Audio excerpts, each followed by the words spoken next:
All right. Hi, everybody. Welcome on in. We're going to give it about a minute or two just to let everybody join. But until then, if you would like to put in the chat, feel free to put in the chat where you're calling in from today. Where you're located in the US or the world, wherever you're at. It can be state, city, whatever you're comfortable with.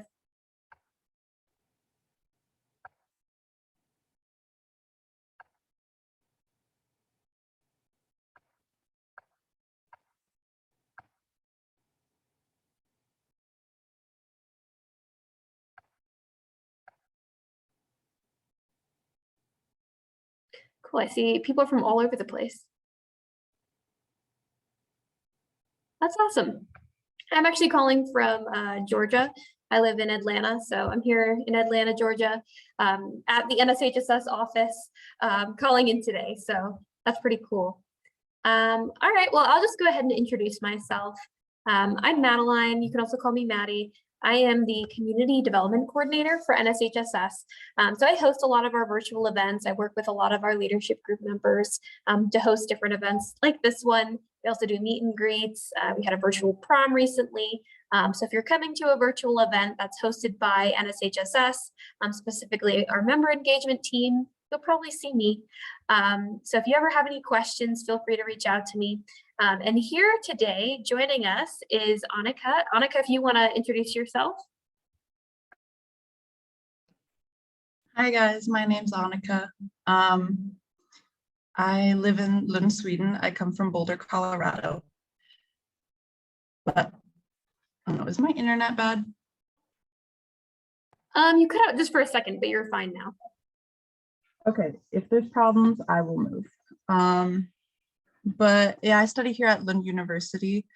I've been living in Sweden for 2.5 years, and today I'm going to tell you guys how I made studying abroad, especially international, possible, and hopefully help you guys make the same decision if it's right for you, and then to help you along with the process of doing something similar. Awesome. All right, Annika, I'm going to go ahead and start sharing the presentation. Everyone, if you have questions during the presentation, we're going to have question sections after each part that Annika is going to talk about. So if you do have a question, a little slide will pop up on the screen that says questions. So feel free to write those questions down, save them. And when that portion of the presentation comes up, you can bring them up then. You can either put it in the chat or you can also unmute. But for now, we're going to go ahead and get started. When I share my screen, if everyone can just give me like a thumbs up when you can see it.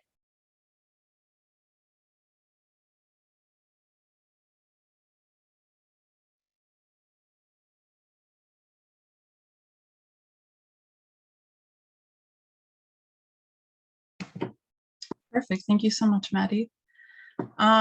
So if you guys don't know why you're here today, which I assume that most of you are, today we're going to talk about moving away from home. It can be a few hours away to across the oceans and several countries. Oh no, is my internet bad again? If my internet cuts out, just message me in the chat because I don't want you guys to miss anything. All right. Yeah, let's get started.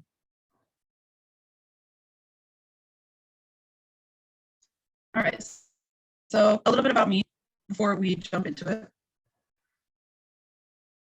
I feel like I'm breaking up. Am I breaking up a lot? No? Okay. It looks like it's breaking up from my end. Anyways, I'll continue. I joined NSHSS in August of 2018 of my senior year in high school. In that time period, in about December, I would have to say, maybe a little later, I became an ambassador, 2008 and 2019. And now I am the Collegiate Council Executive Vice President, which I am super honored to be. And part of that role is helping create legislation for NSHSS leadership groups and general members. I also help create some online content, such as what we're doing right now, along with designing and helping other sort of academic experiences, or even just like NSHSS experiences. Part of it's also volunteering, such as being a panelist or sometimes going to the Scholars Day that we have in DC and Atlanta. Other than that, My main job is to help you guys, our general members, our ambassadors, our collegiate council. And I am just super happy to have that position and to be here and to be one of the first members of the executive board, which I have to put in a little blip and say that we do have 2 positions that are open now. So if you're a collegiate council member and you feel you want to take on some more responsibility inside of NSHSS and help other collegiates with their high school and college experience, then you can apply to be on our board. So I hope you guys do, and I hope to see you there. So a little bit about my story. I've been moving away. I was born and raised in Colorado, specifically Boulder, and I had most of my life planned out. I was very certain which schools I was going to go to, when, and for what degree. And in my senior year of high school, I would say maybe around winter or spring, I had already been confirmed to one of my universities. I had applied, gotten in, was saying I was going. But I had this gut feeling in me that I really did not want to stay. But it also felt wrong because I thought I had my whole life planned out. But one day I finally called my father and was like, I can't do this. I'm leaving, and that's what's going to happen. And that's been the best thing that's ever happened to me, to be honest, to not follow what I originally thought I was going to do. It has set me free in so many ways. Of course, there's been its challenges, but nothing that would have compared to wondering what could have been if I hadn't taken that chance. So I now live in Sweden as of September 2019. I've taken 2 years to study the language, and I now study full-time my courses in criminology and psychology using the Swedish language. And yeah, it's been an adventure, and I'm excited to tell you guys how to take these steps for yourself. All right, so this presentation is going to be dealt up into 4 subsections to help you get the information you need and ask questions about the stuff you might feel a little bit iffy on. Our first section is deciding where to go, and also questioning if you even want to go somewhere, if that's the right idea for you. Step 2 is how, specifically how we're going to move there, the steps you need to take at home, and plus the steps you need to take once you're there to establish yourself and to make this the most comfortable process as possible. After that, I'll be sharing you some difficulties that I had with living abroad, but then also how I solved those problems. And then, of course, the advantages of living abroad and traveling for your education. All right, so the biggest thing you need to think about, and as much as not a lot of us like to think about money, is that we need to decide if it's financially possible to go out of state, out of country, whatever it might be. And that's definitely a hard decision to make. You need to weigh your scholarships, which I can say here in Europe, we do have lots of scholarships for you, United States students and international students who want to come to Europe and study. Of course, you need to weigh in how much you have saved up for college stuff, for college funds and all that. But one thing I would like to share is that I believe it was in-state universities cost almost as much as going to a university abroad. And that's definitely something you can consider. And having that degree, although in similar price, will put you much further if you have one internationally, because jobs, they don't really see a difference in universities inside of America if it's Harvard or your state college. But if they see that it's an international college, that will definitely put you on the top of the list, even if it's not a top 100 school. That still definitely gives you a huge advantage. So I guess that is the first and foremost. If this is a dream that you want to follow, make a financial plan. But if you're already a European citizen, there's no tuition cost for you. And it depends on each European state and country that you go to, where you get some more benefits than others. Here in Sweden, because I am a citizen, I don't have tuition fee, and I also get reduction on public transport, food, and I also get assistance from the government to pay for books. So that's something you can look into. And then another one is, of course, to know what language your classes are in. My dream was to study criminology, and I applied and didn't get in. And I was like, why? I have great grades. I have a great resume. What's going on? And then I realized, oh, it's in Swedish. And I literally couldn't speak a word. Well, I could say like, hi, my name is, and I want the cheese. Like, not great things for university. So I did take 2 years to learn the language.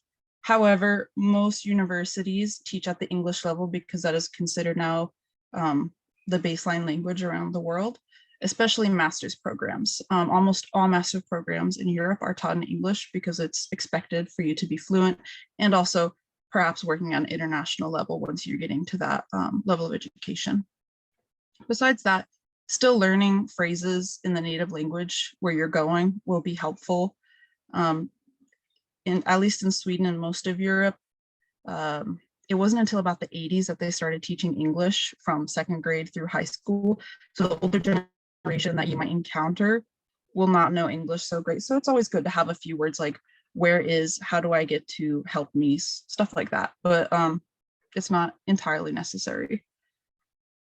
Then an important deciding factor for where you want to go is the feelings that you have when you think about that location. Are you scared? That's okay. But are you also excited? Because that's what you want to focus on. I have here, it's like meeting a celebrity. Imagine meeting your favorite celebrity. You have this anxious, oh my gosh, am I going to embarrass myself feeling, oh my gosh, starstruck feeling. You can have something like that. It's okay to be scared. It'd be honestly a little odd if you weren't scared because it is something new, but as long as you have that excited feeling, it will conquer in the end. And finally, I think people need to hear this. It's okay to just want to go somewhere just because. You don't need a reason because, oh, I have heritage there, or I read a story. Like, of course you want to adventure. That is completely natural. And I really don't think you need a reasoning for it. I think life is short, the world is big, see as much as you can while you have time. All right, we'll go to the next slide. Questions, you can type them or you can turn on your mic if you want to. I'm just gonna check my notes and see if there are any questions.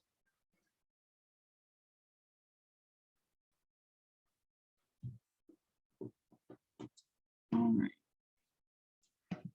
I have here written my notes, the deathbed scenario, which is something I definitely want to share with you guys. How I made my decision finally to call my father and tell him that I was going to go international for schooling is that it's a little dramatic. I laid in my bed and pretend that I was in the hospital and like these are my final days. And I was pretending that I was looking back on this decision in my life. And I imagined one way choosing if I went to live my life in Sweden, and another where I didn't take that chance and stayed in the United States. And I remember this like drop in my heart when I had the idea that I didn't even give living in Sweden a chance. And I knew I would always wonder what life could have been like if I had done that. And that's what made me go.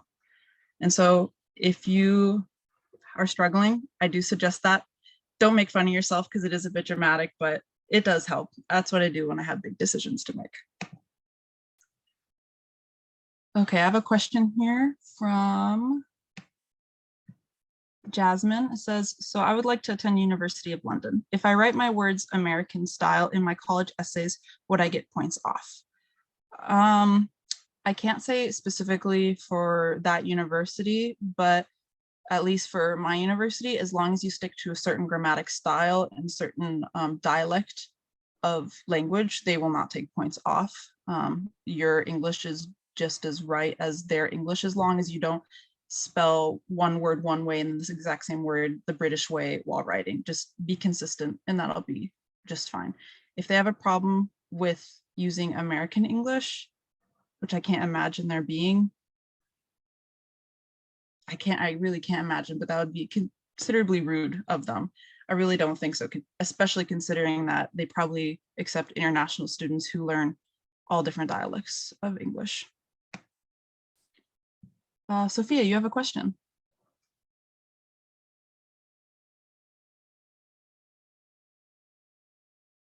Do you have tips for when you have to leave your pets to go to college? I had to do that. To this day, I video chat him at least 3 days a week. I don't want to leave my dog. Yep, I understand that. Actually, I have his picture right here. He's the love of my life. And it is super hard to leave your pet, but I also know taking him with me would have been devastating for him because he does have his other friends that live with him at my mom's house. And I know I couldn't give him the best life in a college dorm, but video chatting every single day, of course, when you can go home on holidays. That's the best I can say, but the heartache isn't easy and it's never not going to be there. All right, I have a question from, I think Shira is the name. How did you find the university you want to go to? How did you research all the options? Well, I first had to narrow it down to the country I wanted to go to.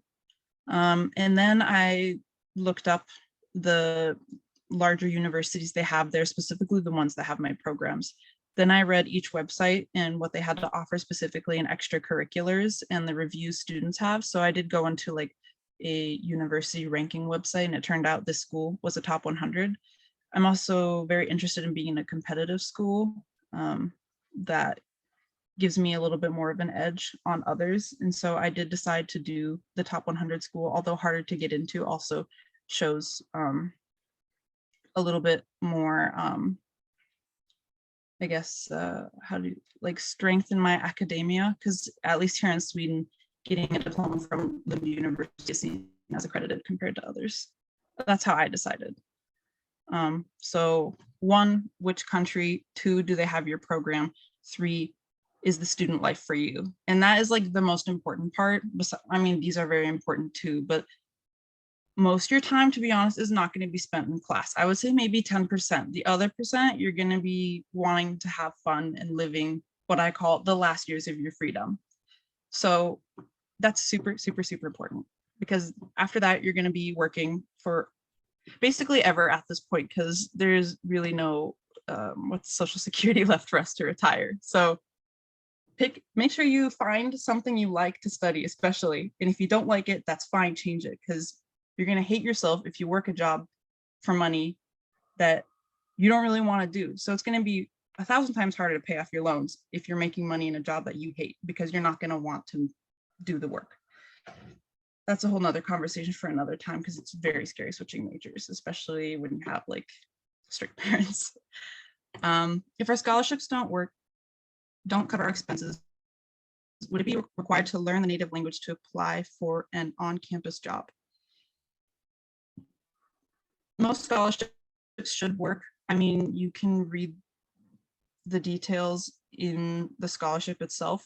Some scholarships are only allowed to be applied to like FAFSA schools and stuff like that, but other scholarships, it's just a general grant. As for on-school jobs, there are plenty that are in English. I mean, at my university, they hire students to help other students who have like learning disabilities and stuff like that. So maybe someone needs someone who can speak English. I also walk dogs in my free time. I just posted on my neighborhood website, like, hey, does anybody need a dog walker? But especially the younger generation, I would say 50 and under are all almost fluent in English. So even if you want to work at a cafe and you can only speak English, that's really not a problem, especially if it's a university known for taking in international students. Okay. Did you find studying criminology in Swedish hard? I'm worried that even if I study language for a couple of years, I might have trouble catching up. It was difficult, and it is difficult, but I also am surrounded by it every day. When I go get groceries, when I read labels, I'm constantly hearing it, seeing it, and reading it. So it honestly isn't that hard. And worst comes to worst, sometimes I just either take pictures of my lecture book or I download it online, and I can upload that PDF into Translate it and translate the entire PDF or all of my images. That's for desperate times. But most of the time, like academic language is very similar, especially in Germanic languages. So if you're doing any Scandinavian language, German, even like French and Romantic languages, big terms that are important, like all of the sciences, ology, psychology, sociology, physiology, all those are sound almost exactly the same in all languages. So I wouldn't be too concerned about that. What are the kind of requirements for being an international student? Just about the same for American students, except most schools don't check test scores, especially European schools. They don't really do SAT or ACT. They do GPA. And you have to get, for me, I had to translate those scores to Swedish scores because they have a different number system. So I just sent that into a specific website and had them translated. But they're basically just the same as American schools, I'd have to say, except you don't have to write like essays defending why you want to go to college. It's kind of obvious why you want to go to college. And you shouldn't have to say why you want that college. Of course, you want to go to that college because you're applying to it. For me, it's a little bit obvious, but don't tell them.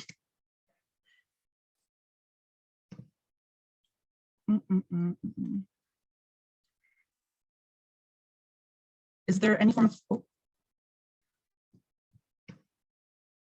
Is there any form of financial aid available typically? Depends on if you're a citizen. I do because I'm a citizen, but there's also very, very many scholarships inside of the United States and outside for international students. And NSHSS has scholarships. They also aren't normally applied to FAFSA schools. So do that. They give away a lot of money, over $2 million, in fact. I do have to campaign that a little bit. How do you motivate yourself to learn a language? I really did not want to go back to the United States. So I will do anything to not go back there. Sorry, guys. And I so badly wanted to study criminology. It just happened. And if you find like, oh, this language is too hard, maybe you need to find a college that can teach in the language you want, or it's time to switch degree. It definitely comes down to that. But I think if one, you want to be in the equation, two, want to study that program, it's not going to be a problem for you, especially if you don't want to go back home. And Duolingo is fun. Do you have any advice to convince my parents my wish to move? I guess just show them your passion for wanting to go. And no offense, in the end, you are your own person. So even if they don't agree, don't let their choices for what they would do with your life affect yours, because it's not fair for them to ask you to live their life through you. My parents were not particularly happy when I moved, but I did it anyways. And now I'm happy and they're happy for me. So sometimes it's just let them bite the stick and hope it works out. That's not great advice, but the best I can say is just tell them how much you want to do it. And even if they say no, I mean, in the end, that choice is up to you. And sometimes disappointing some people to make yourself happy is what's needed, because I don't think they can be disappointed in you forever, but you can sure as heck be unhappy forever. Is there any countries you recommend to go to that are safe for international students to go to? I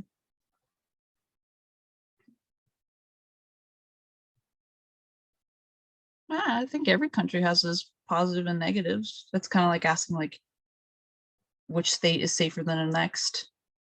They all have their bad parts and their good parts. I mean, all colleges are pretty good about keeping their students safe, especially international students, because they can go back to their home country and do a lot of bad press on them. So as an international student, you definitely do have an advantage with that because the college will cater to you, so they get good international press. Is Swedish an easy language to learn? No, absolutely not. But after a while, you know, you get it. It just happens. I wish it was, but it's okay. I had a little bit coming in, and yeah, I've had a good time with it. How does a daily schedule of college students look? Wake up, sometimes eat, class, sometimes homework, mess around. This bigger section. Like I said, most of your life will take up of extracurriculars and hanging with friends. My advice is, as a high school student, your grades are the most important in that point in time. Keep them up until, like, as much as you possible while surviving. But when you're in college, when you go to submit to a job, they only want a diploma. They don't care how you got it, just that you got it. So go to class, pass, and then have fun. That's all I gotta say about that. I will take like 2 more questions and then I will move on and then come back to the rest because I don't know how much time I have. What is it like making friends and socializing now that you have to start from square one? Actually pretty easy because everybody going into college knows me, max of like 5 people if they're from the country or from the region. Otherwise, everybody is new and desperately looking for friends. I'm in a group to click with, which is super easy, especially if you go to like a freshman orientation, it's called in English. And everybody's looking to click with anybody there. And alcohol's involved, so it's easy to talk and not be anxious. So, or not in America, it is here in Europe, sorry. But super easy. And then join your extracurriculars as much as you can. My advice with that is it's easier to join now and then drop out later than to join later when they might not let you. But you definitely will have a lot of time to do that. Like I said, like be happy for a living, at least while you can. Okay, I will do, what part of the language did you find the hardest? For me, German grammar is excruciating. Yeah, the grammar is like really rough, especially because it's not similar to English. There's also 3 extra letters in the alphabet. That's rough as well. It kind of just sounds like you're getting punched. The 3 extra letters is O, A, E, and pronouncing those, especially next to other vowels, it's a disaster for me, but we're working on it. It's going.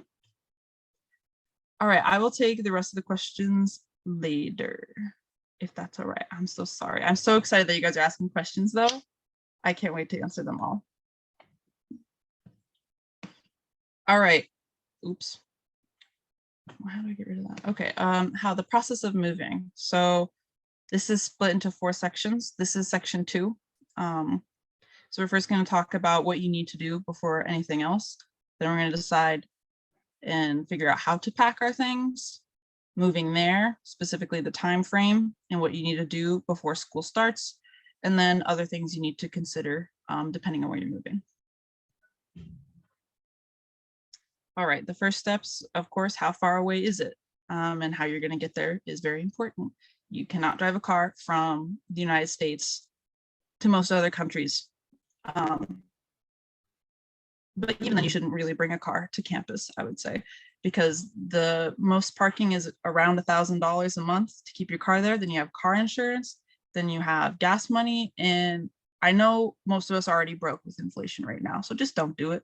Besides, they already have like buses. Most are at a super discount price for students, sometimes even free at all colleges. But honestly, just like invest in a bike, because college towns will have everything you need within a 15-minute bike ride. And that's like a one-time fixed cost basically. And I don't know, ramen sucks eating that every day. So just like, if you can afford a car, like nice, but it will be a very big hassle because you'll constantly have to pay for that space. They're normally not in a good location and not near your house. It's just a mess. But like you do you. Let's see. Securing accommodation. I would say do your absolute best you can to secure accommodation before you get there, and see how early you can move. I would definitely advise to try to move like a week before you go, because it's nice to understand where you are with school, nice to be able to set up all your things before school starts, because once school and activities start, you don't have time to decorate your room. And it's honestly like not the best feeling to come home to an empty room and boxes. So you definitely want to like secure you and your emotional and safe place before school starts, because you're gonna need it. It's first of all, it is just starting college. That's scary in itself and exciting and nerve-wracking and all of the above. But then also doing that in another country like doubles that. So definitely making yourself a safe space. And then notifying your bank of your move, especially internationally. If you don't do that, they could lock your cards and freeze your bank account, which is not good for all of the above. Then you will really be a starving college student. So yeah, I would advise doing that. And if you can establish a bank account in the new country, that's great.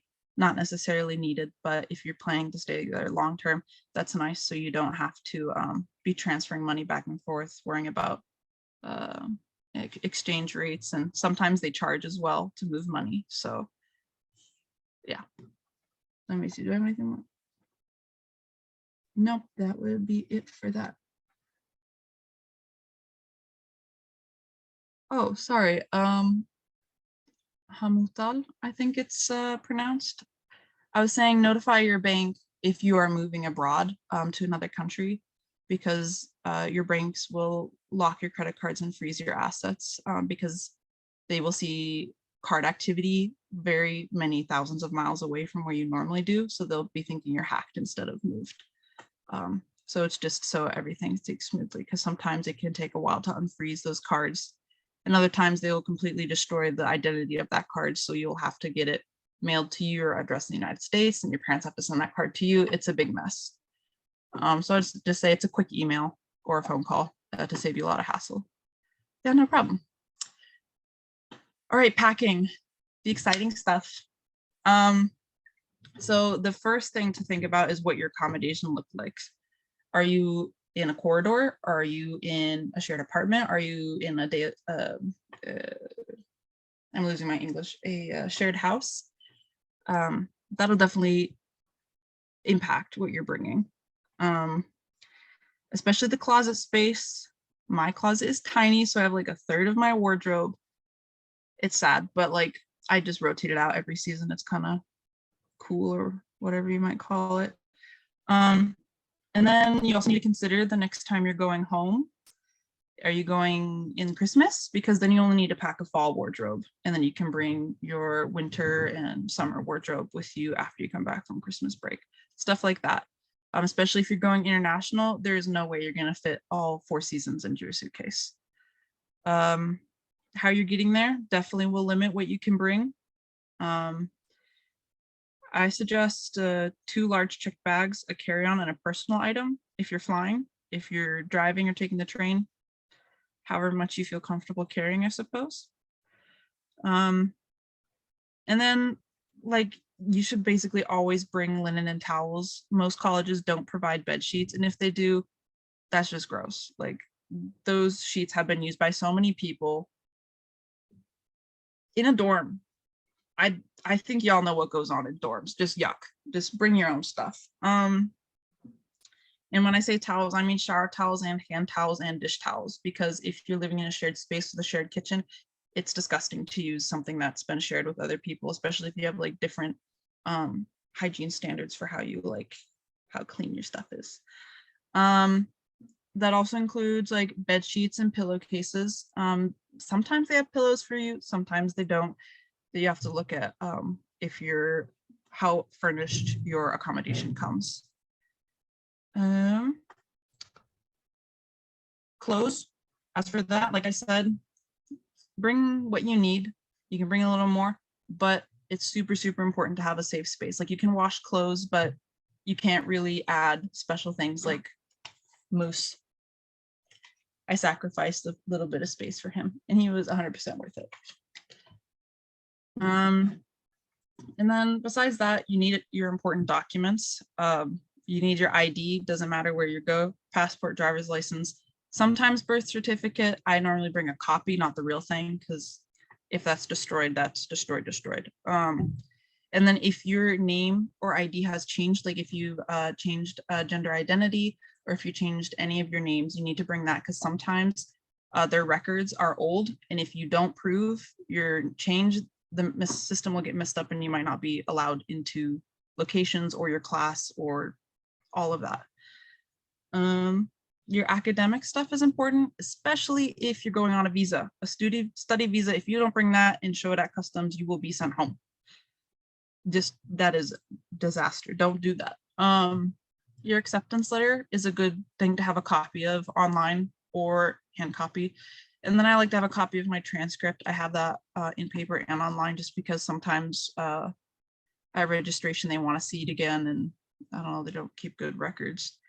As for financial banking information, if you can't access it on your phone, I forgot to bring that recently, and now I can't access 2 of my banks in the United States, and that is beyond a hassle right now because I forgot that information.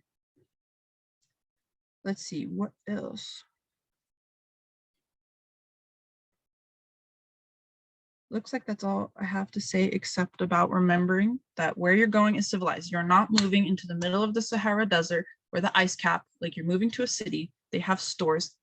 All stores carry like food, toilet paper, toiletries, all that. It might not be in brands you recognize, but stuff will be there. So if you forget something, you will not be stranded. It will just look different, and that's okay. Let's go to the next slide. All right, that was a lot of information. That was only 2 steps out of 4 on how to move. Can I help you guys with anything that you might be wondering? What are some not as obvious things to bring? Medication. It doesn't really matter what you're on. Sometimes it is hard to enroll yourself into the medical system, especially like most schools for international students have a medical system for them to get medication and doctor visits and stuff like that, but that can take time. So if you have prescribed medication, definitely bring like at least 2 months worth with you. Besides that, I mean, I can't reiterate enough like personal belongings.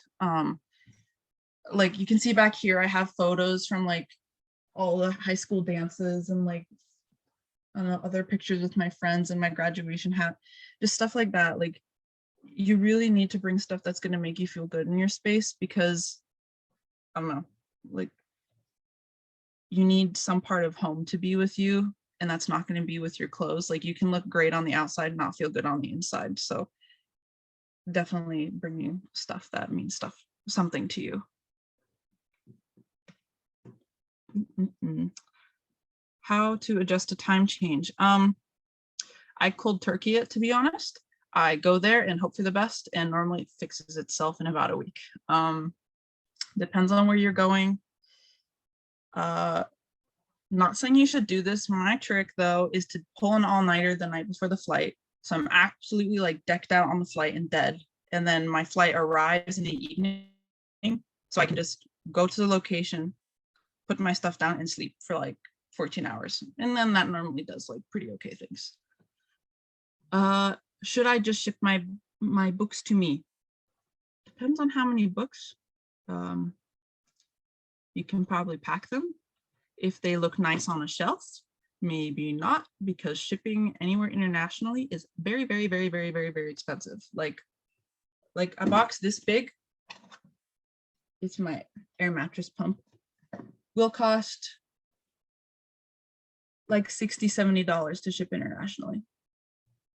So, and if it's heavier, it can go up to the $100. So just that's my best answer to that question. I have an IEP. Will I be able to request accommodation at any college? IEP, I'm not familiar with this term, I'm sorry. IEPs are, at least from my knowledge, my mom's a teacher. It's like if you have accommodations in school, or like different like accommodations, like say you're dyslexic and you need accommodations for things in the US, like schools will have like documentation so that they can provide accommodations. I think that's what we're talking about. Okay. If it is that, then yes, most schools have that, especially European schools. I can say that I know about that. They do, what's it called? Offer accommodation to all sorts of like learning, I wouldn't call them like learning struggles, I guess, or different ways of learning for need be, and even physical disabilities or struggles that you might have. They will accommodate the housing to you, but definitely if you need like more time on tests, more communication with the teacher, they'll definitely have that for you, at least in European schools.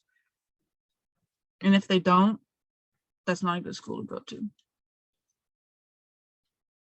Oh, and most European schools also have like besides they have like the physical health program for your international students or normal students, and then also mental health and other things associated with your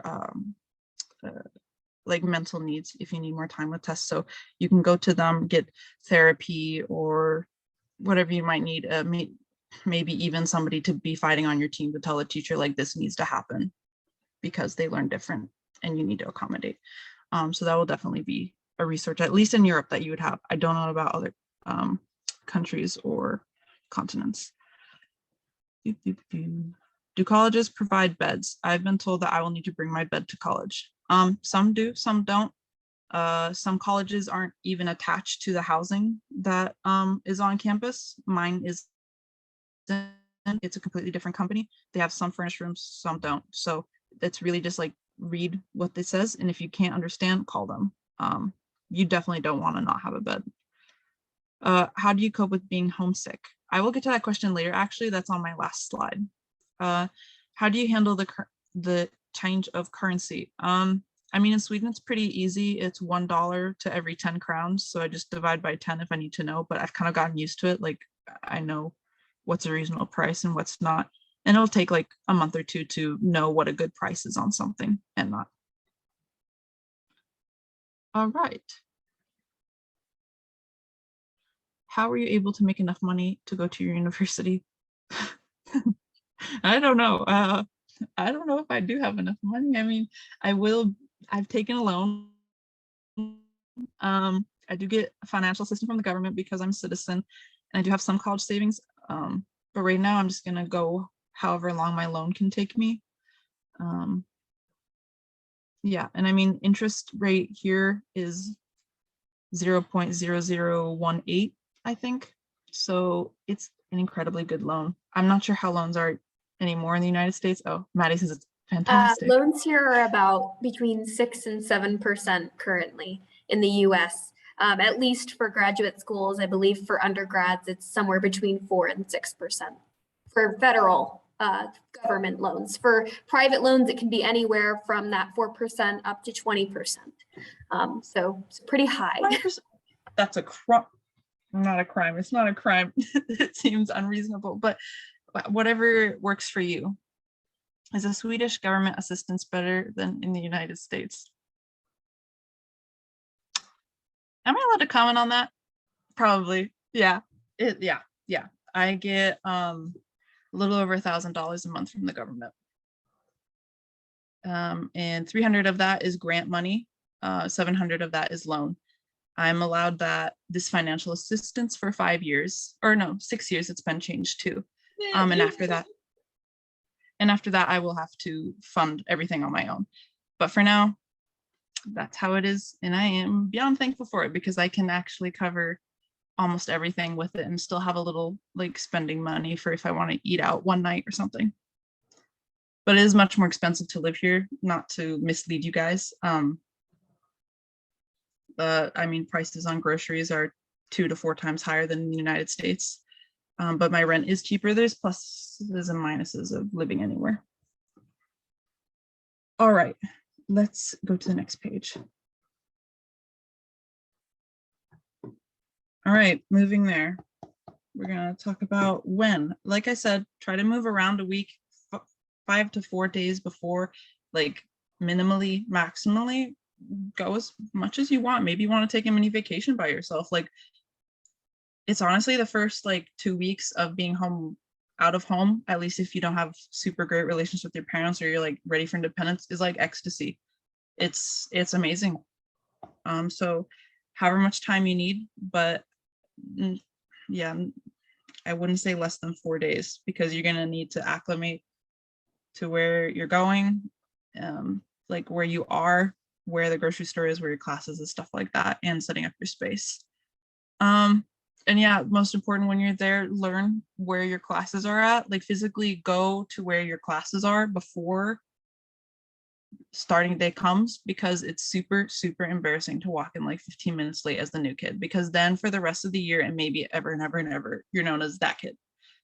Don't do that. Well, I mean, you could do that if you're fine with being embarrassed, or maybe you just don't get embarrassed, but I do very easily, especially with that stuff when it's like a 200 kid class and you walk in the very front is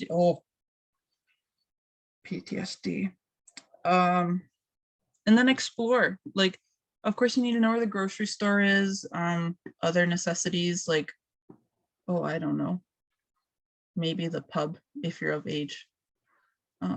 But you're moving there not just because you're studying, it's because you want to explore yourself and your life So like go and see the actual place that you're going to be studying at, because that's like 75% of the point, I would say. And then join basically all the clubs and organizations you can that serve you of interest, because yeah, you'll have homework, but you honestly have way more time than you expect. And it's really sucky to sit at home not having anything to do, or having homework you don't want to do, and not having friends to see or something to do when you could have.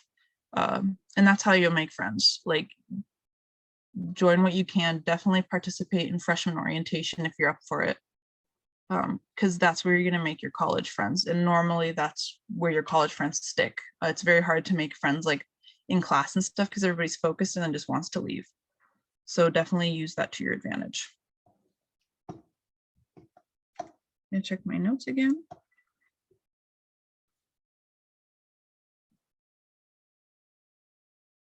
All right, so things to buy when you get there. This again looks a lot, it depends a lot on what your living situation is.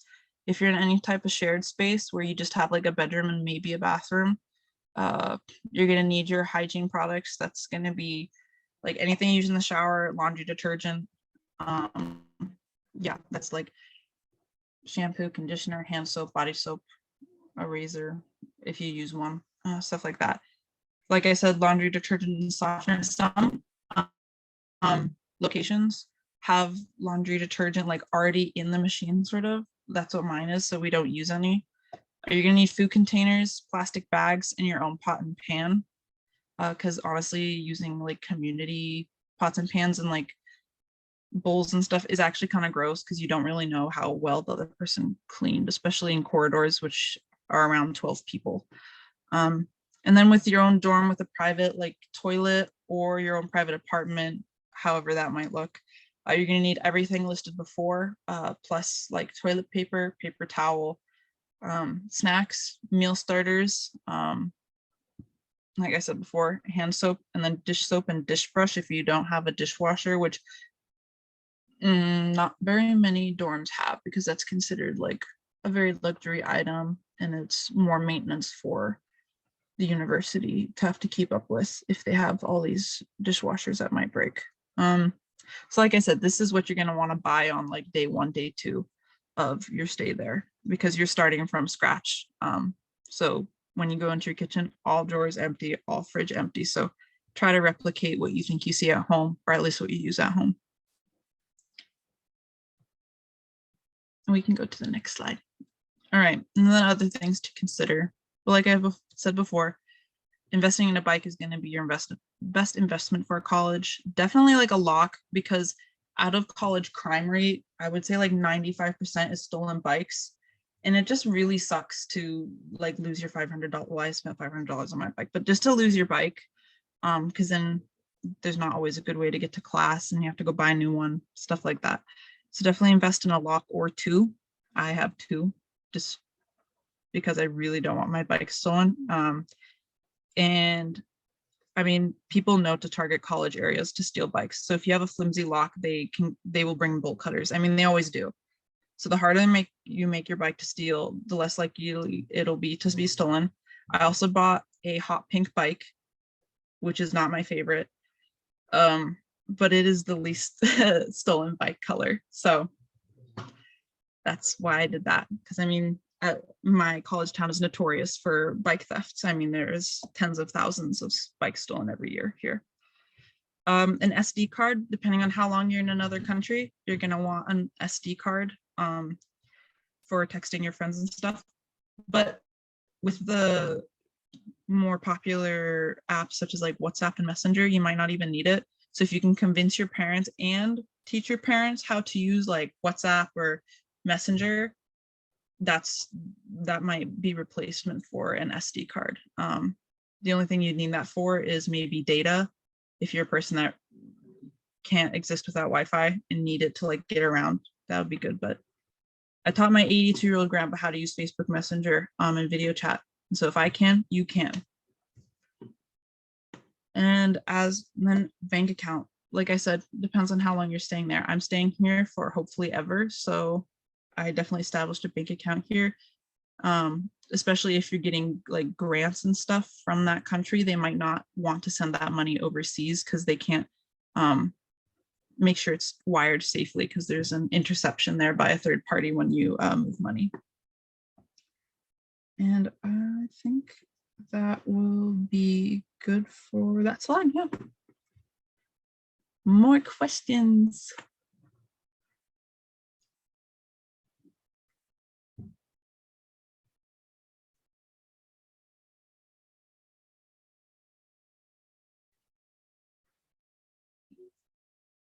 I can answer this question in the meantime. Are there many recognizable brands in Sweden that you have used in the United States? Well, H&M, Spotify, IKEA.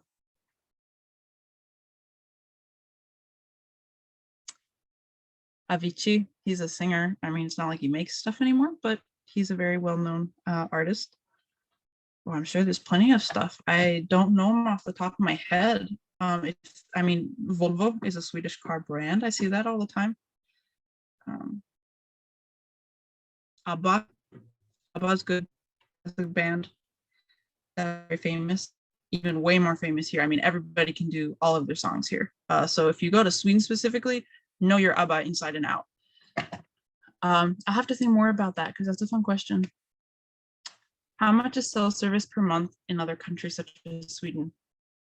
I'm not sure because I don't pay for that. I'm lucky enough that my family helps me with that. But there's oftentimes like something that's coupled with the university or independent that gives you like student discount for that sort of service. You can get a certain amount of gigabytes, which is like the most cost friendly if you do a couple of gigabytes and then use Wi-Fi for the rest. Because unlimited data this nowadays is very, very expensive. I would say unlimited data goes from $60 and up every month. So if you can save on that, I recommend it. What are some tips for saving money during dorm living? I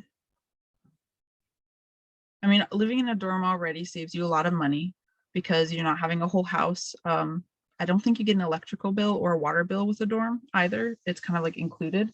You also sometimes don't have to buy furniture. That saves. One thing I can say is don't cut on food. Like if you have to make financial cuts, really try not to do that with food because if you're not, it's cliche, if you're not giving your like brain food, you're not going to produce right. But it's true. Like if you're eating the same thing every day, your nutrient level actually diminishes and your brain function goes down. So I mean, you don't have to make a gourmet meal every night, but like definitely try to make it look like a meal as oftentimes as you can. Other than that, bulk buying if you can. I like to make meals like in one large serving and then break them up in boxes and freeze them. Other than that, I mean, of course, like you can cut back on like activities that cost a lot. Most activities cost very little in university, but like if you like going out and taking beers and stuff, don't do it as often. Or if you like going out and eating fancy meals, try to make them at home. Kind of like the basic stuff. Buy used books, kind of common sense, but yeah, that's the best I can say. As for buying used books, it can be very hard to find them. My best solution to that is asking your like leaders in freshman orientation if they want to sell their previous year books to you, because oftentimes they don't go over to the next year, and then your they're not called fathers in English, your leaders or orientators oftentimes have all these books that they're too lazy to list that actually need to be passed on. Do you have any more tips for staying hygienic in shared spaces? For example, I read that if you're using a shared bathroom, you should buy sandals. Yeah, definitely sandals. And like if you need, like, yeah, you need to do shower in a shared shower. A lot of dorms do have shared showers, which is like pretty gross, but it is what it is. But like, you know, changing stuff like that, of course, in your own room. And again, with the like, have your own pots and pans, knives, forks, stuff like that that you keep in your room and bring out when you cook. that's the best thing I can say, because you're going to live with a lot of people, and there's always going to be people that don't have the same hygiene standards as you. So there is going to be like old food in the sink. There's going to be unwashed dishes, gross, weird mystery sauce on the counter. Like, and I guess just say, keep your space as clean as you possibly can.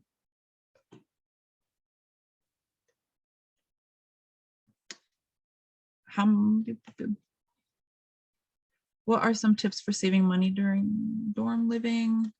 Oh, I must have already done that one. And what would you recommend high schoolers to do right now to explore their future major? I'm rising junior and want to become a wildlife biologist. Super cool. So I'm going to Africa to volunteer at a wolf. This is not at a wolf sanctuary in a few months. Is that a good start? Absolutely. Oh my goodness, that is above and beyond start. Holy moly! I just threw myself into it and hoped for the best. At least you're putting your foot in the water, which is like definitely a good way to start. See if that's really where you want to go, because I ended up going into criminology and realizing I hated it, and now I'm just like, well, what do we do now? And I guess it's to try something new. And I guess you'll be finding that out now, before you even start college, which is great. Hopefully you don't scare yourself, because if you do scare yourself, it might have just not been the right place. It doesn't mean that the idea was wrong. But I think that's a great start. That's amazing. I hope you have an awesome time. Maybe you can do an NSHSS takeover while you're there. That would be cool. Do Swedish universities accept US high school diploma as equivalent to Swedish ones?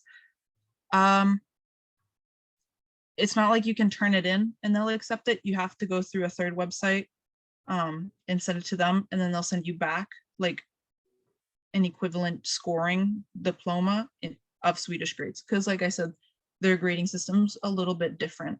But you do have an advantage actually as a United States scholar, in that in Sweden, when you're about 15 years old, I believe, you have to decide already on a major of sorts.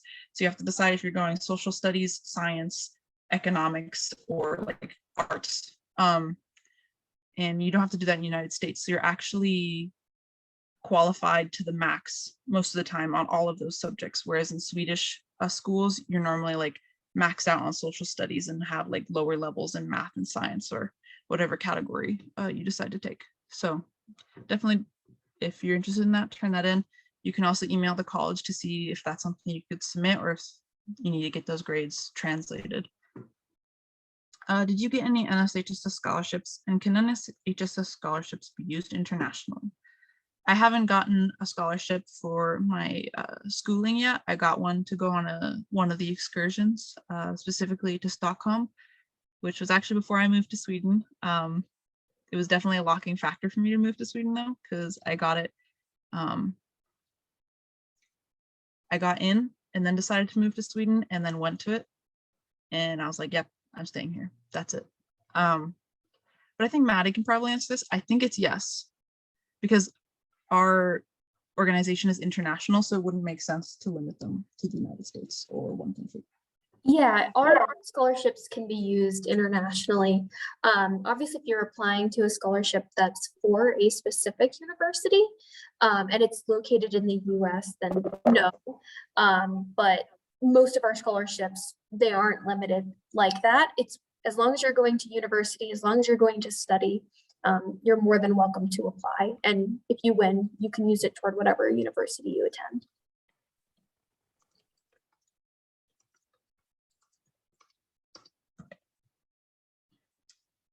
Yeah. And if you're in the International Baccalaureate, that's what I did. Their scholarships are applicable internationally. Next question.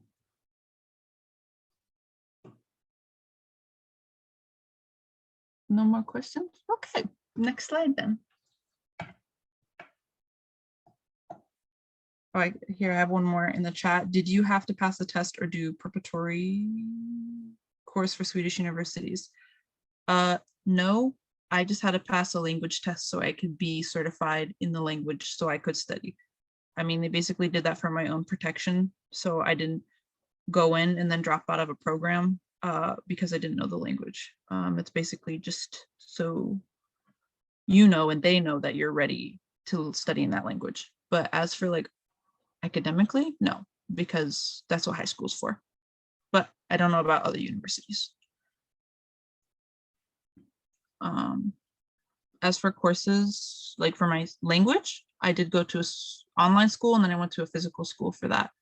And that's just how I decided to do it. I also took, that gave me one diploma for my language. And then I went and did a test that got me a second diploma for my language, just because I wanted to like really beat it in the rock that I could do this. It was more for myself, actually, now when I think about it. What do you recommend? Live on campus or find housing outside the campus? Probably live on campus, because I'd rather sleep another 30 minutes, but that's like up to you. It's normally cheaper on campus too, because it's considered like, oh, students are living here, they don't have a lot of money. But if it's outside, not normally discounted. So however you take that. How did you learn the language? I studied and studied and studied and studied, and I lived there. It's very hard to learn a language when you're not actually in the country or surrounded by people that know it. Because then it turns more of like a study thing instead of like turning yourself into that. It's like kind of like watching a YouTube video and without doing it in a YouTube video. That makes sense. Like you have it in your brain, but you've never done it. That's kind of like what it's like, I guess. Not sure if that was a great analogy, but yeah, just being there. And then it comes really fast, actually. It's exhausting for a little bit, but then all of a sudden you just can. I don't know how else to describe it. Yeah. Did you use Duolingo to learn Swedish? I did a little bit at the beginning, but then I felt like, I felt kind of like it was taking forever. Because I sit there for 2 weeks and you know what, like 10 more words and how to put them together. Whereas when you're in the actual country and in classes, you have to like use your brain power and learn these new words instead of like them giving you new words. They're just like there and you gotta adapt. I definitely had Google Translate out a lot, and I mean Google Translate will be your best friend. So I normally take a picture of the board, and then you can quickly highlight everything that you want translated, and then it'll translate for you. And then most of the time you can figure out which words mean what, and then normally those teachers say those words and then other words that you know around it, and so you kind of get the context. But that's how I learned it when I was first learning Swedish, so it was meant for me to be learning. If you're just jumping into academia and don't know the language, I don't recommend that, because then you're doing like 5 times the amount of work, because you're trying to learn something you're interested in, which you already are qualified for, but then you're learning in a language that you're not qualified for, and that's incredibly hard. Don't do that to yourself, please. Now I'm going to talk about the difficulties with moving away, and then of course how to help some of those difficulties. My first one was cooking. Of course, I've cooked before. I know how to do it, but I was used to mom doing it every day. And you do not have any idea, well, maybe you do, some of you, how much time cooking actually takes out of your day. And especially when you're in a rush, you need to go to practice, hang out with your friends, homework, sitting down to actually cook the food and eat it for an hour or more, because you have to clean up as well. It takes an incredible amount of time. And you also end up eating the same thing, like 3 things every week for months. So the way I battled that before it even happened, because I had a feeling it was going to happen, is that I learned to cook at a young age. If you haven't now, definitely do that. Your basics, how to do rice, pasta, meat if you're a meat eater, vegetarian options or vegan options if you have dietary restrictions, stuff like that.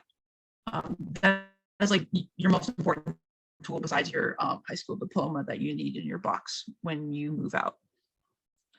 And then write down your favorite recipes. Like, yeah, you can remember them, I guess some of them, but then you're going to be at the grocery store buying stuff and you're going to be like, okay, like there's an onion and some cream, but like, great. So yeah, write them down. I wrote everything down, or had my mom actually do it. She was nice enough. That was my goodbye present, was a full written recipe book from her. Or you take your phone and do a digital recipe book. That's my new favorite thing to do.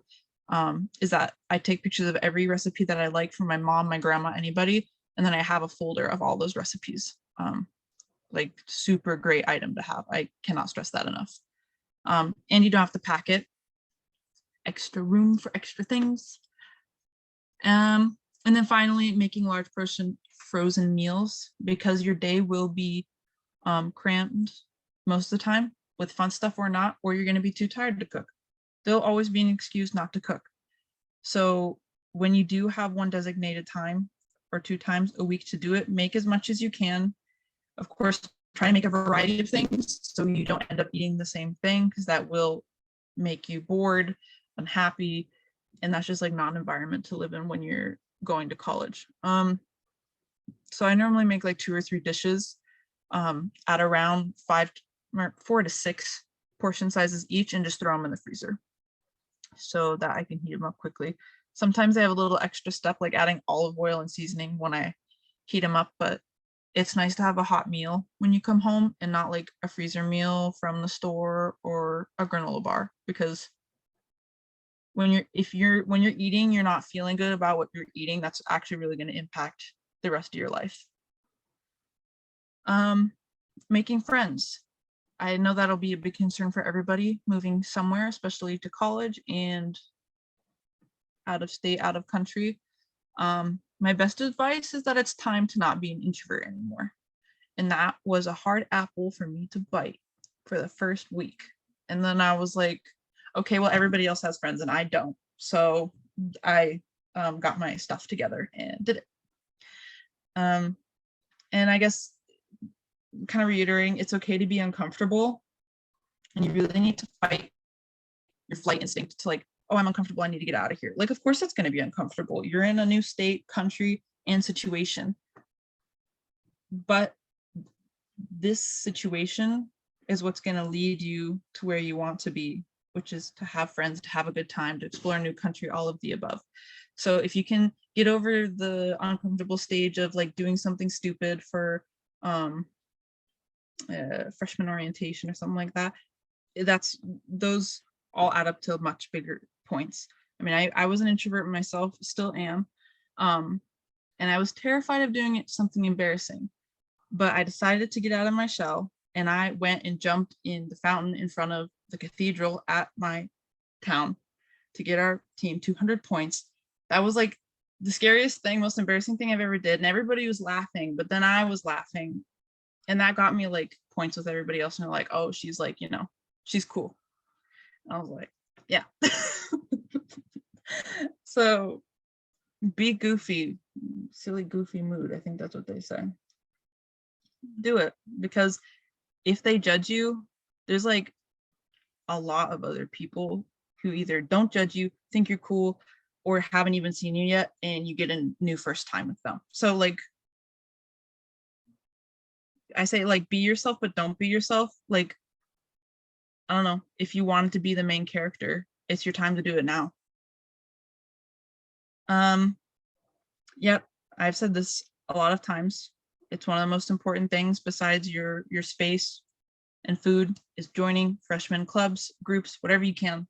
Like, this is how you're going to make friends. And if you don't make friends now, you're not going to really have friends later. Hard to say, but nobody has time to introduce themselves, show themselves, be goofy when class has already started. It's not like they necessarily want to go through that process again because they've already found their group.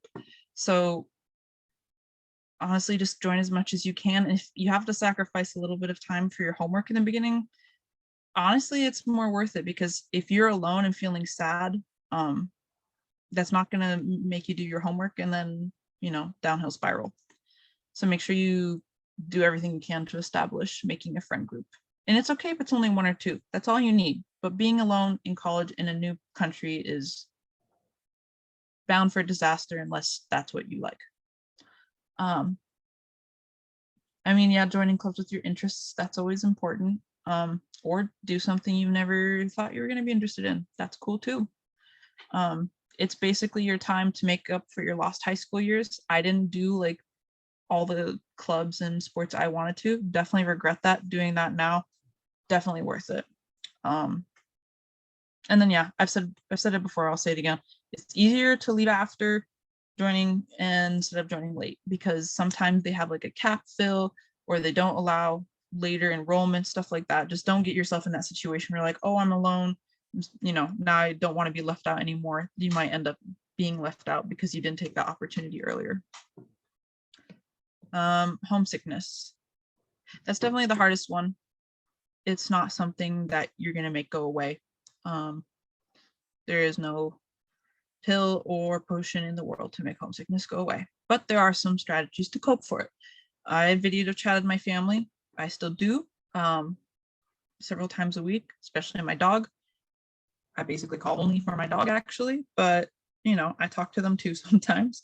And it's not the same as being with them there physically, but it is like mentally, I guess, because you still know what's going on in their day. They know what's going on in yours, and they know your struggles and your stories and stuff like that. So it's not like you're gone and they're gone. They're just not physically there.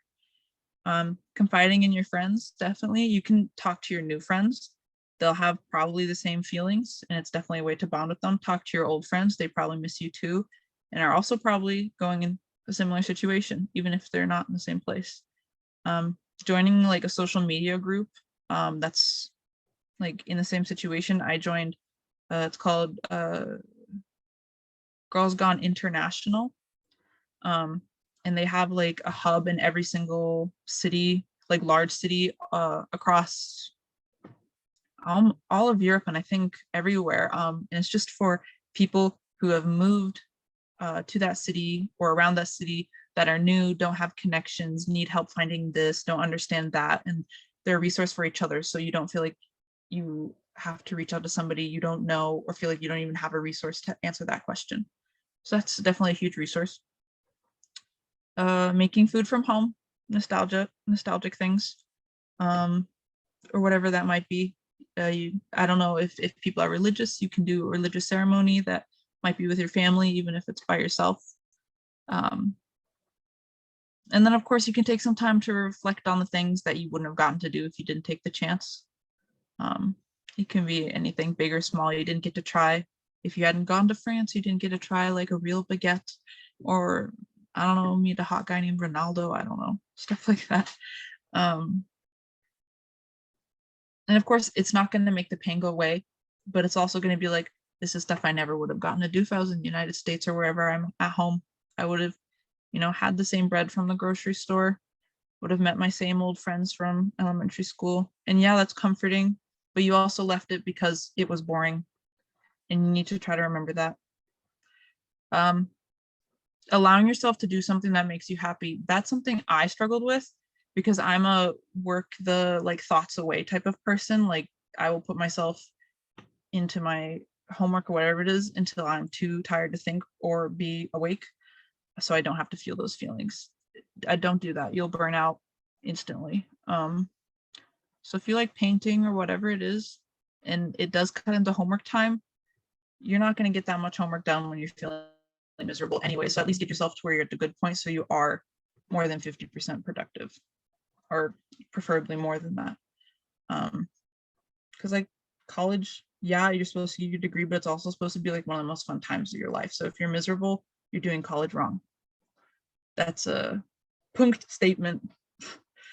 And then I guess finally is to allow yourself to be homesick. You can do all those things and it's still going to be there, and that's okay. It's normal. Just don't let yourself lose to that feeling, I guess. I don't really know what else to say about that, because I can get homesick at times still too, but I know my life is so much better now with what it is. And if it does get overwhelmed, you're like, I can't do this, I need to go home. Well, at least you tried. But if you wouldn't have, you would have still been at home wondering what could have been. So it's better to at least try, see if you succeed, than to never have done it at all, because it's not even really failing. It's just adding like something to your life history to look back on, even if it was only for a few weeks, a few months. Yeah.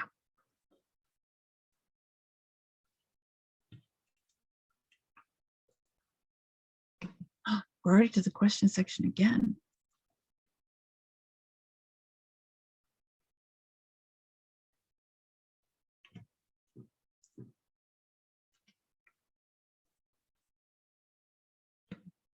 Any questions?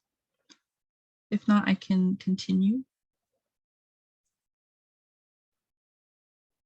All right, we can go to the next slide then. If there's any questions that pop up, I can answer them as we go. Is college better than high school? Yes. Yes. Oh my Lord. I mean, it's not like I was like the super cool kid in high school, wasn't like I was super lame. But like when you're at that age, you want independence, but you're still living with your parents. They're telling you what to do.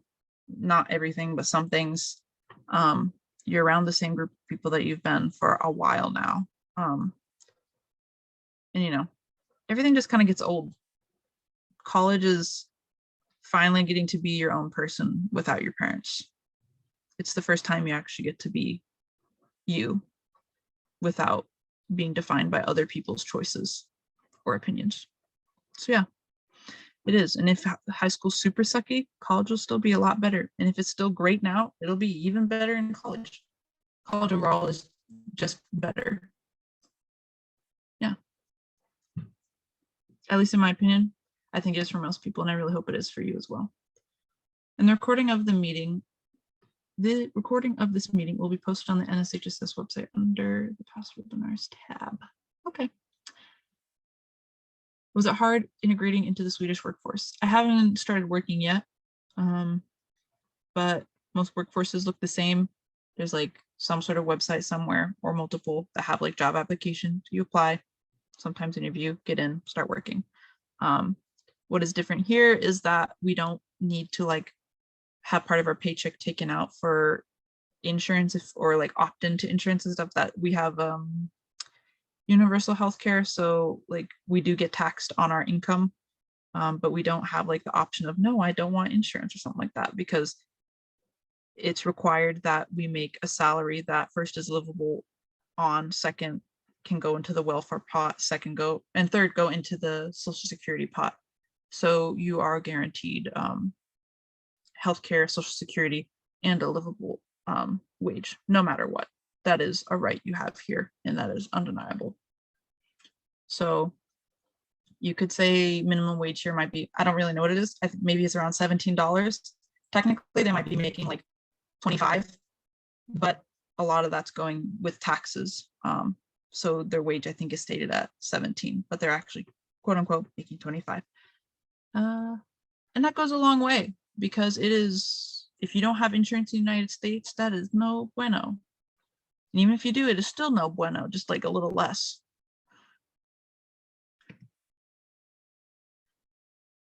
Do you need a certain GPA to get into some colleges? Yeah. But I'll say that depends on the program, not the college. You can normally look up statistics of the prior entry place, like a year or semester, to see what about the average GPA was. You might have to translate grades for stuff like that. So that's why I say high school grades are the most important. They will show, jobs will still ask for your high school grades, and that will decide where and what you're allowed to study. So like, keep your high school grades up as much as you can. Are there any big ways that you feel like moving away from home has helped you grow as a person? Do you think you would have been able to grow like that if you stayed home? Yeah. I don't know, like, I can't imagine who I would have been if I stayed, but I can imagine I know I wouldn't have been a happy person. I mean, goodness, I've learned a whole language. I've started adapting to the culture. I mean, I'm half Swedish myself, but wasn't raised with the language or the traditions. So I found a whole story, like chapter in my history that's been missing. And I'm learning about it every day. And I've learned what I liked and disliked. Like, maybe I don't like the way my mom seasons chicken. Well, I got to do it my way. Like, it's like small things like that that you start learning. You really start understanding what you like, and you can be like, you know what? My parents raised me to know that this was wrong or this was right. And in my world, it's actually the opposite. And that's how it is. And that's all right. You don't have to like believe or follow those things anymore. I mean, and if I was home, I'm not sure if I would have gotten that liberty to actually get to know and solidify my own beliefs and boundaries. I mean, I'm still working on it. I am not at the end of the line yet. And I don't know if you even know it at the end of the line, but it's the best thing I've ever done, getting to be myself on my own terms and my own beliefs and my own experiences. I wouldn't trade it for the world.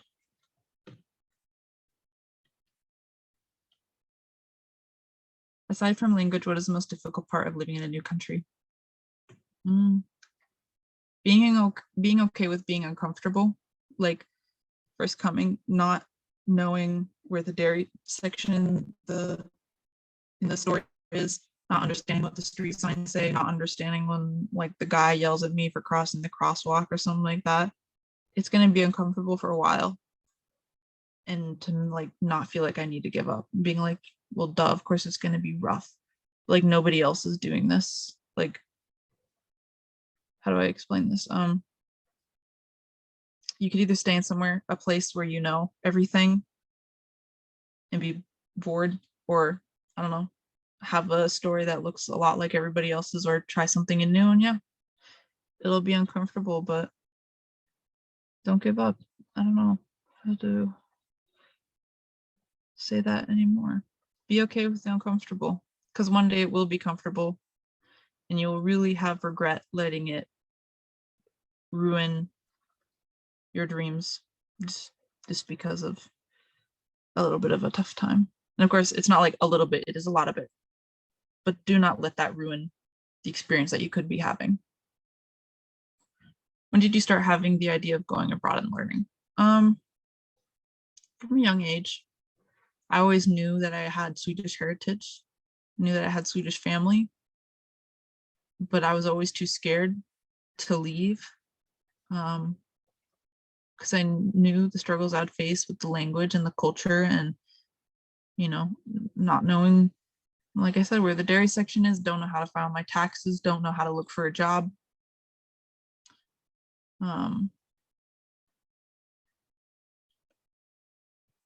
But it worked itself out. And it's not like it's actually that much different. We're in a period of globalization. Everything is quite similar in processes to each other. And if you don't know the answer, there's always somebody near you that has it. But like I said, it wasn't until my senior year, the last half of my senior year, that like, nope, this is happening. I always toyed around with the idea, but was like, I can't do it, sort of thing. And now I did it. And I'm very happy with myself, very impressed with myself. And that was a big step to take. And I hope you take it too, because it'll be the best thing you ever did, even if you end up not liking it. Okay, 20 to 25 minutes left. I will hurry up. How do you know what major to pursue? I don't, to be honest.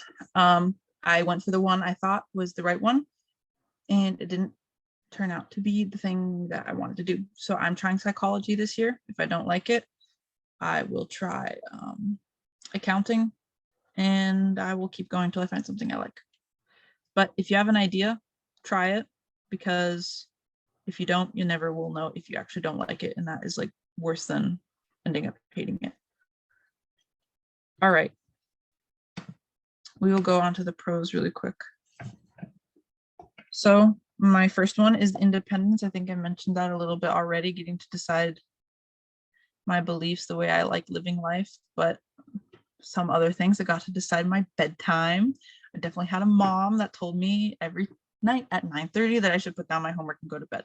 Now I get to decide if I do that. I get to decide if I even want to do my homework and if I'm even gonna do it. And that's great, because at first you're like, I'm not gonna do my homework. And then you see the results of it and you're like, oh crap, I guess I'll do it. And then it's a lot easier to motivate yourself to do stuff when you yourself feel like you need to do it, than having your parents being like, you need to do this. And it feels a lot better. The result feels a lot better. It doesn't feel forced. I don't have to ask for permission to do things. I don't know how strict your guys' parents were, but mine were kind of strict. I always had to ask if I was allowed to go out, how long I was allowed to be out, how to be back at a certain time. And now I do that by myself. Of course, the first few times I stayed out till like 4 and, slept the rest of the day after. And you kind of learn after that it's like might not be your style, but like I said, getting to live your life the way you feel like is the best thing ever. And sometimes it will come with like consequences, like sleeping all through the next day and missing class, but it doesn't have permanent effects except for making your life better. Yeah. And then privacy. That's not something I had a lot in my household, but now that I have my own phone, my own room, I don't have to have that constant stressor. Like I feel like I don't have my own space to be, or like information that I'm allowed to have to myself. Not something I just have to keep here. I'm allowed to have like things that people don't know about. And that's nice to like not have to share every part of your world with somebody else, especially with somebody else you don't want to know all in or be all up in that world, which is mostly parents. So now you get to share with them the parts of the world you want to share, but they cannot infringe upon you the things that they want to know as well. Learning, I got to explore so many places and so many cultures. I still am. I mean, that's half the reason to study abroad, is to find yourself, but also to find the world. The world is so much bigger and different than the United States, and more amazing than any documentary you can ever see. Of course, finding my own identity, I said that before. I guess I would say if moving is the only like scary part that's in your dream, then I have to say it wasn't that scary after all. It seems scary, the location is far away, and that life is so different, but it's not. It'll be uncomfortable, but it won't be scary. And if that is really the only thing holding you back, then go for it and just jump into the water. That's all I can say. You know how to swim, and if metaphor, if you don't know how to swim, there'll be a float or something like that. And then friends, that was like I said, was a difficulty, but it actually is quite easy once, if you get yourself even minutely involved. You find your niche of people very, very quickly, because everybody's looking for something to connect over, and you quickly weed out the ones that you don't work with. It's like making a family, but we share similar beliefs and tastes and things, so it feels comfortable to be myself around them. And like I said here, it can be more relieving than home. For me, it is, because I feel like I can say what I feel and believe in and not be in trouble or get a lashback from it. And I'm just like, I'm allowed to like the things I like and don't like, and nothing will happen. That's just how it is. And of course, opening many more doors to your future. Like I said, getting an international degree puts you so much farther if you want to go back and work in the United States, but now you also have a new connection in whatever country you've decided to stay in. So if you love life there, now you have a way to stay. Now you know how to be there. And by that point, probably figured out how to get a permanent place and job. So yeah, you open yourself at least 2 more doors in both directions, at back home and away, by taking the chance of studying away for a little bit. I'm gonna go to the last slide.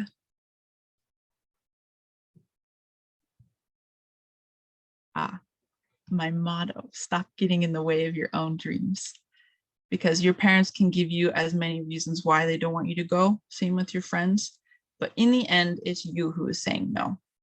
Your parents can tell you no, but they can't actually make you not go. So stop it. All right, I think it is question and discussion time. Do a lot of your friends speak English? Yes, all of my friends are fluent in English. Well, more or less. Like I said, especially in European countries, since the 80s, they've been taught since they're about 7 years old, English up and through high school. So they have like only a few years less of English than us, but you know, it's not as good because they don't speak it at home. They don't know the slang and stuff, but they can read, write, and speak it very well.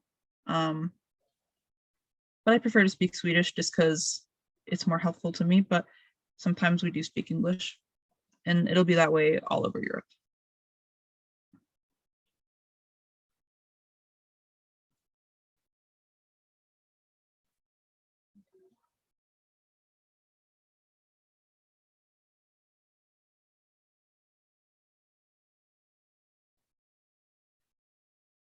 Any more questions?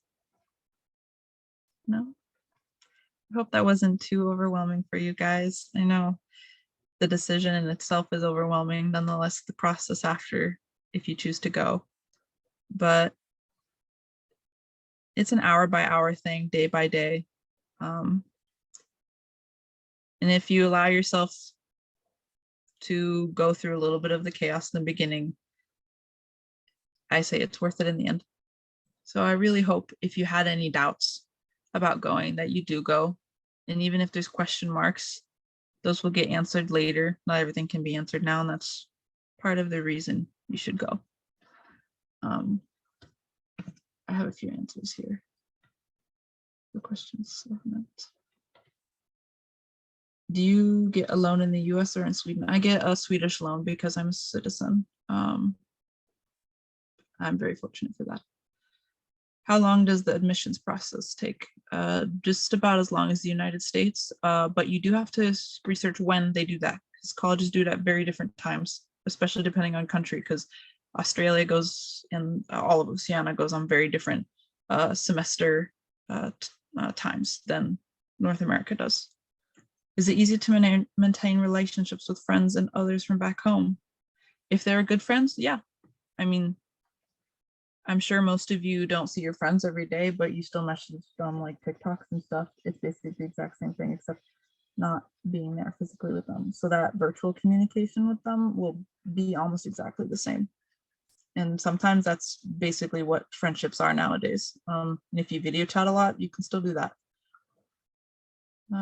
Oh, you're welcome. Is it Naima? Naima? Oh, I feel so bad, but thank you.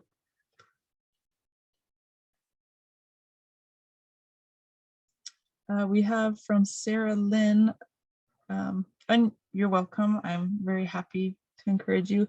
Let me know if we can go to the next slide. You can see my personal Instagram. You guys can follow me there and DM me anytime with questions. Like you can message me at midnight and be like, oh my gosh, I can't find this on this college website. And I'll be like, I'll try my best to help out, because I definitely want you guys to succeed in your dreams. Yeah, and then if it's a longer, more detailed question, you can email me at the ccexecvp@nshss.org. That is my work email, I guess you could call it, my email through NSHSS. Here we have, Sarah goes on to talk about Collegiate Council. I'm a concurrent student at Pasadena City College. Yeah, definitely apply if you want to, Sarah, to Collegiate Council. We'd love to see your application and maybe even have you come join. If you're already part of Collegiate Council, you can go on and apply to the executive board. If you aren't yet, applications open, I believe, twice a year. And we'd love for you to apply and join us there. And as for helping, I'm not sure. We can see what we might need help with, but there's always other members that need help and encouragement in their processes and lives in high school and college. So we can definitely look into that. Oh, you're welcome, Catherine and Sarah. Oh, and Leandro. That's a cool name. Tiffany asks, at what time of year should I start getting prepared to move, like documents and paperwork and all that? I guess after you get accepted. It doesn't really make sense to get ready before, but you also can't really pack your stuff like 3 weeks before you move, because you're going to need stuff that's in there. So packing most of your stuff like a week, maybe like 4 or 5 days before is good. As for papers, having copies of everything as much as you can with as much time as you need. But yeah, I think you start that process once you get accepted. Oh, you're welcome, Jasmine and Stephanie and Laura. Oh my gosh, you guys are so kind. Thank you, Sarah. You have a good day too, Precious. It's actually evening for me. I think it's like 9:30 here. Awesome. Well, if we don't have any more questions, or if you guys want to state something, like maybe while we have a little bit of time left, you guys can message in the chat where you are thinking about going, even if it's like multiple places. I'd love to hear where you guys think about going. I'm thinking about going to Australia next year because why not? They do speak English. Can we call it? Yeah, we can call it English, like harder English there. But I think it's part of the adventure. And I really cannot learn another language right now because I'm still learning my current one, but I think that would be super cool to go to Australia. Singapore, I've heard a lot of good things about Singapore. They have amazing technology there. I've heard their airport is out of this world. Apparently, they have like a water vortex in the middle and a rainforest. Super cool. To New York, to University of York. Don't know where that is, but that sounds cool. Study in Sweden with me. Let me know if you're ever in Sweden, Tiffany. Would love to see you. Singapore, like I said, awesome place. Thailand, that's awesome. They have a lot of rich culture and food there. That is definitely like your tropical adventure, depending where you go. Travel to Austria in the obstacle race. That'd be super cool. Go for it. They do speak very good English in Austria too. Canada and then Finland. Very cool.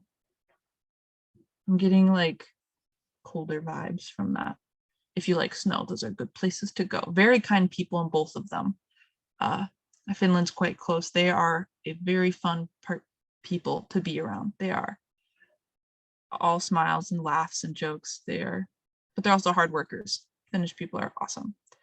Always wanted to move to London. Go for it. Why not? There's a lot of history there.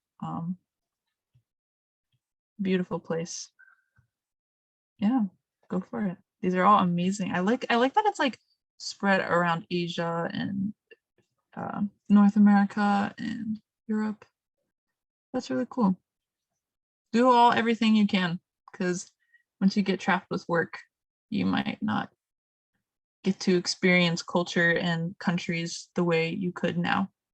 That is so awesome. I love to hear all of these. And if you guys do end up going, send me pictures or send me notice that you are going. I'd love to hear when people are doing this, because it's not everybody that does this.